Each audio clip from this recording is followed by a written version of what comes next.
Hello friends, welcome back to my channel the entertainment hub. मेरा नाम है दिव्या। और क्या आप जानते हैं कि मैंने कौन से डॉक्यूमेंट्स कैरी किए थे जब मैं लंदन आ रही थी। एंड आप क्या ये भी जानते हैं कि लंदन दिसंबर के टाइम में क्रिसमस और न्यू ईयर के बीच में कोई कैब नहीं मिलती एयरपोर्ट से, पब्लिक ट्रांसपोर्ट बंद रहते हैं, ट्रेन बंद रहती है। तो इसलिए मैंने टिकट क्या किया था, इसलिए मैंने टिकट क्रिसमस से पहले ही कर ली थी। न्यू ईयर से पहले, क्रिसमस से पहले मैंने टिकट कर ली थी अपनी लंदन आने के लिए, क्योंकि इस टाइम इस बीच में इस क्रिसमस से और न्यू ईयर के बीच में कोई पब्लिक ट्रांसपोर्ट नहीं था। हाँ, मैं कहाँ थी, कौन कौन डॉक्यूमेंट्स कैरी करते हैं। तो मेरी सुबह मॉर्निंग 6:30 की फ़्लाइट थी और 6 बजे मैंने फ़्लाइट में बैठ चुकी थी। 6 सवा 6 बजे मैं फ़्लाइट में बैठ चुकी थी। एंड मैं पहुंच चुकी थी एयरपोर्ट 9 बजे, इंटरनेशनल गांधी एयरपोर्ट। मैं दिल्ली पहुंच चुकी थी 9 बजे। वहाँ पर मैंने अभी अंदर जाने में टाइम था, वहाँ मैंने थोड़ा वेट किया वहाँ पर बाहर। जब मैं अंदर जाने मिला तो मैंने एक पोर्टर कर लिया था, क्योंकि मेरे साथ लगेज ज़्यादा था। लगेज में क्या कर रहा था, 4 लगेज थे 22+ kg के। एंड 7 kg के दो कैबिन बैग थे, एक कैरी बैग था। कैरी बैग में मैं अपने सारे डॉक्यूमेंट्स रखी हुई थी। और थोड़ी देर मैंने जब मैं अंदर पहुंची, अंदर एंट्री की चेक इन के लिए, तो चेक इन में भी टाइम था। तब मैंने थोड़ा सा यहाँ वहाँ घूमी, पानी आनी पिया, यहाँ वहाँ टहली, बच्चे को थोड़ा सुलाया। जब चेक इन का टाइम होने हो गया तो मैं जब वहाँ पहुँची तो वहाँ मेरे को डॉक्यूमेंट्स लगे थे। क्या डॉक्यूमेंट्स रिक्वायर्ड थे उधर, एक तो मेरा पासपोर्ट और मेरा वीज़ा और शेयर कोड। शेयर कोड वैसे 3 मंथ तक वैलिड रहता है, मैंने पहले से निकलवा के रखा हुआ था। शेयर कोड रहता है, मैं आपको दिखाऊंगी शेयर कोड कैसा होता है।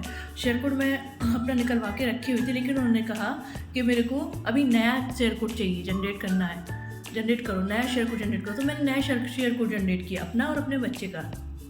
शेयर कोड जनरेट करने के बाद उन्होंने इतनी चीज़ें ली, मेरा लगेज चेक, मेरा लगेज गया, लगेज हुआ।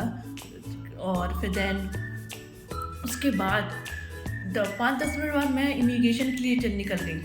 और फिर जब इमिग्रेशन के लिए पहुंची तो मेरे को लग रहा था पता नहीं क्या होगा, इमिग्रेशन में क्या पूछेंगे, क्या नहीं होगा, क्या और डॉक्यूमेंट्स रिक्वायर्ड होंगे। हाँ, अगर आप मैरिड है तो बर्थ सर्टिफिकेट जरूर रखिएगा, बर्थ सर्टिफिकेट रखिएगा। मेरे से पूछा तो नहीं था, बर्थ सर्टिफिकेट मांगा तो नहीं था, लेकिन हाँ, मांग भी सकते हैं बर्थ सर्टिफिकेट मांग भी सकते हैं, तो बर्थ सर्टिफिकेट जरूर रखिएगा,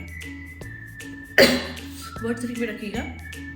दूसरा, जब मैं इमिग्रेशन के लिए पहुँची तो वहाँ पर मेरे को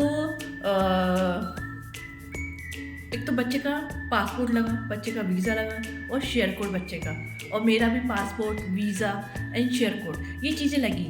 मैरिज सर्टिफिकेट नहीं लगा था, लेकिन मैंने रखी हुई थी, अपने कैरी बैग में ली हुई थी। बर्थ सर्टिफिकेट शायद अगर मांग ले। और पूछा था बच्चे से, बड़े अच्छे से इमिग्रेशन हो गया था मेरा। बट हाय हेलो पूछा, हाय हेलो किया, मेरे बच्चे से बात की इमिग्रेशन ऑफिसर ने। फिर उसके बाद मेरा इमिग्रेशन हुआ। फ़्लाइट में बैठने में टाइम था, तो मैं थोड़ा वेट किया। इमिग्रेशन के बाद चेक इन हुई, मैं लाइन में लगी। जब उन्होंने देखा, वहाँ के एयर इंडिया के जो मेंबर्स थे, स्टाफ मेंबर्स थे, वो बहुत सपोर्टिव थे। उन्होंने देखा कि मैं लाइन में लगी थी, मैं सबसे पीछे लगी हुई थी। एक तो मैं 2 कैबिन बैग ली हुई थी, ऊपर से वो बच्चा कभी कह रहा था मेरे को गोदी ले लो, मेरे गोदी खड़ा ही नहीं हो रहा था, कह रहा था मेरे को गोदी ले लो, तो गोदी ले लो। अब मैं क्या करती, गोदी लेती या फिर कैबिन बैग कैरी करती। तो जो उधर के स्टाफ मेंबर थे, उन्होंने देखा, उन्होंने मेरे को सबसे पहले अलाइनमेंट लगा दिया। और मेरा वहाँ पर मेरा क्या चेक हुआ, वहाँ पर मेरा चेक हुआ पासपोर्ट, टिकट्स। हाँ, एक चीज़ बताना भूल ही गई, जहाँ पर मैंने जहाँ उन्होंने शेयर कोड जनरेट करवाया था ना, न्यू शेयर कोड, वहाँ से मैंने टिकट्स ली, वहाँ मेरी टिकट मिल गई थी। अब जब मैं अंदर पहुँची इमिग्रेशन के बाद, फिर से लाइन में जब लगी, तो उधर मेरी टिकट चेक हुई, वीज़ा चेक हुआ, पासपोर्ट चेक हुआ, ये सब चीज़ें चेक हुई। फिर मैं बैठ गई, थोड़ा बैठी रही।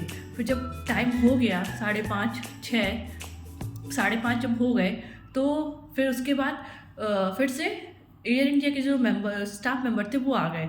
उन्होंने मेरा लगेज ले लिया, कैबिन बैग ले लिए, 2 कैबिन बैग थे, उन्होंने कैबिन बैग ले लिया और कैरी बैग भी ले लिया। मैं अपने बच्चे को लेके चली गई, क्योंकि बच्चा मेरा सो चुका था।